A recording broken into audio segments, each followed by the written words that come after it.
We are in a war that is as much a cultural struggle as it is a military struggle that demands subtlety. Can you take guys like the Marines and say, we want you to be kinder and gentler and culturally aware? What do you do with a rifle?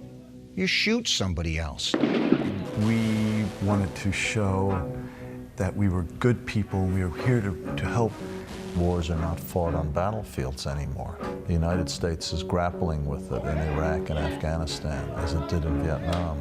They're embracing a type of thinking about war, counterinsurgency warfare, that the Army didn't want to get into at all. There's a new solution that out there that we have to actively seek.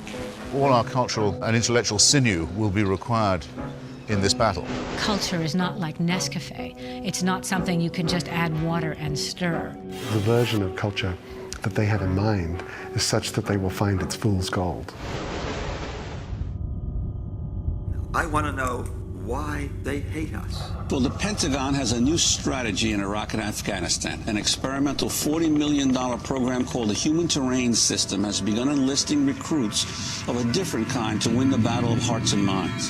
They have graduate degrees in anthropology and serve as cultural advisors to the U.S. military. He felt that, why am I different than any other young American that is serving?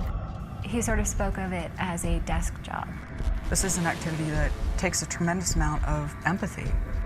I have this knowledge that they don't have. I can help. Michael said he never served in the military.